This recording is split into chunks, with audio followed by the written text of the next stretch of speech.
रविवार यानी 21 जून को सूर्य ग्रहण लगने जा रहा है। देश के कुछ हिस्सों में ये वलयाकार दिखेगा, जहां खगोल विज्ञान में दिलचस्पी रखने वाले लोग इस रिंग ऑफ फायर या आग के छल्ले का दीदार कर पाएंगे। हालांकि देश के ज्यादातर हिस्सों में ये सूर्य ग्रहण आंशिक ही दिखेगा। समाचार एजेंसी पीटीआई ने कोलकाता स्थित एमपी बिरला तारामंडल के निदेशक देवी प्रसाद द्वारी के हवाले से बताया कि सूर्य ग्रहण की शुरुआत राजस्थान के घरसाना में सुबह 10:12 पर होगी और ये 11:49 से वलयाकार दिखना शुरू होगा और 11:50 पर ये खत्म हो जाएगा। राजस्थान के सूरतगढ़ और अनूपगढ़, हरियाणा के सिरसा, रतिया और कुरुक्षेत्र, उत्तराखंड के देहरादून, चंबा, चमोली और जोशीमठ जैसे जगहों पर ये आग का छल्ला 1 मिनट के लिए दिखाई देगा। हालांकि पिछले साल 26 दिसंबर की तरह इस बार ये आग का छल्ला उतनी प्रमुखता से नहीं दिखेगा। देवी प्रसाद द्वारी का कहना है कि इस बार का रिंग ऑफ फायर थोड़ा संकरा होगा। उन्होंने बताया, वलयाकार सूर्य ग्रहण तब होता है जब सूर्य, चंद्रमा और पृथ्वी एक सीधी रेखा में आते हैं। असल में यह खगोलीय घटना चंद्रमा के सूरज और धरती के बीच आ जाने के कारण होती है और कुछ समय के लिए एक विशेष इलाके में अंधेरा छा जाता है। रविवार का सूर्य ग्रहण इसलिए भी खास है क्योंकि इस दौरान सूर्य रिंग ऑफ फायर की तरह दिखेगा। देश के ज्यादातर हिस्सों में लोग आंशिक सूर्य ग्रहण ही देख पाएंगे। कोलकाता में आंशिक सूर्य ग्रहण की शुरुआत सुबह 10:46 पर होगी और ये 2:17 पर खत्म हो जाएगा। दिल्ली में इसकी शुरुआत सुबह 10:20 पर होगी और ये 1:48 पर खत्म हो जाएगा। मुंबई में इसका समय सुबह 10 बजे से दोपहर 1:27 तक है। चेन्नई में 10:22 से 1:41 तक और बेंगलुरु में 10:13 से 1:31 तक ये सूर्य ग्रहण दिखाई देगा। अफ्रीका महादेश में कांगो के लोग दुनिया में सबसे पहले वलयाकार सूर्य ग्रहण का दीदार कर पाएंगे और ये भारत के राजस्थान पहुंचने से पहले दक्षिणी Sudan, Ethiopia, Yemen, Oman, Saudi Arab, Hind महासागर और पाकिस्तान से होकर गुजरेगा। भारत के बाद तिब्बत, चीन और ताइवान के लोग इसे देख पाएंगे। प्रशांत महासागर के बीच पहुंचकर ये समाप्त हो जाएगा। दुनिया में ऐसे लोग भी हैं जिनके लिए ग्रहण किसी खतरे का प्रतीक है, जैसे दुनिया के खात्मे या भयंकर उथल पुथल की चेतावनी। हिंदू मिथकों में इसे अमृत मंथन और राहु केतु नामक 2 दैत्यों की कहानी से जोड़ा जाता है और इससे जुड़े कई अंधविश्वास प्रचलित हैं।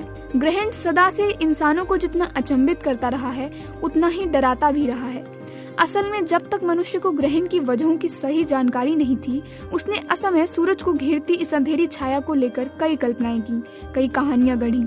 17वीं सदी के यूनानी कवि आर्किलकस ने कहा था कि भरी दोपहर में अंधेरा छा गया और इस अनुभव के बाद अब उन्हें किसी भी बात पर अचरज नहीं होगा।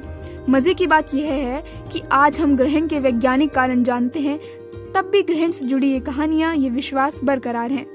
कैलिफोर्निया की ग्रिफिथ वेधशाला के निदेशक एडविन क्रप कहते हैं, 17वीं सदी के अंतिम वर्षों तक भी अधिकांश लोगों को मालूम नहीं था कि ग्रहण क्यों होता है या तारे क्यों टूटते हैं। हालांकि 8वीं शताब्दी से खगोल शास्त्रियों को इनके वैज्ञानिक कारणों की जानकारी थी।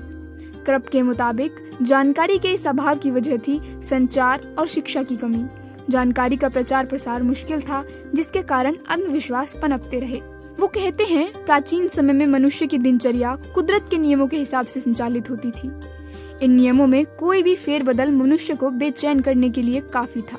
प्रकाश और जीवन के स्रोत सूर्य का छिपना लोगों को डराता था और इसलिए इससे जुड़ी तरह तरह की कहानियां प्रचलित हो गई थी। सबसे व्यापक रूप था सूरज को ग्रसने वाले दानव का। एक और पश्चिमी एशिया की मान्यता थी कि ग्रहण के दौरान ड्रैगन सूरज को निगलने की कोशिश करता है और इसलिए वहां उस ड्रैगन को भगाने के लिए ढोल नगाड़े बजाए जाते थे।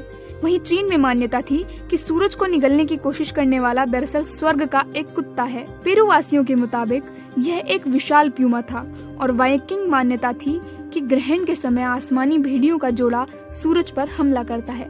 खगोल विज्ञानी और वेस्टर्न केप विश्वविद्यालयों में प्रोफेसर जरीटा हॉलबुक कहते हैं, ग्रहण के बारे में विभिन्न सभ्यताओं का नजरिया इस बात पर निर्भर करता है कि वहाँ प्रकृति कितनी उदार और अनुदार है।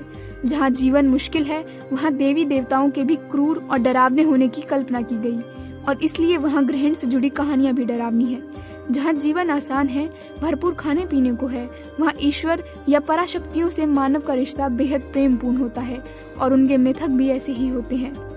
मध्यकालीन यूरोप में प्लेग और युद्धों से जनता त्रस्त रहती थी। ऐसे में सूर्य ग्रहण या चंद्र ग्रहण उन्हें बाइबल में प्रलय के वर्णन की याद दिलाता था।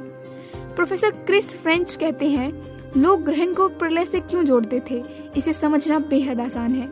बाइबल में उल्लेख है कि कयामत के दिन सूरज बिल्कुल काला हो जाएगा और चांद लाल रंग का हो जाएगा। सूर्य ग्रहण और चंद्र ग्रहण में क्रमशः ऐसा ही होता है। फिर लोगों का जीवन भी छोटा था और उनके जीवन में ऐसी खगोलीय घटना बमुश्किल एक बार ही घट पाती थी, इसलिए यह और भी डराती थी।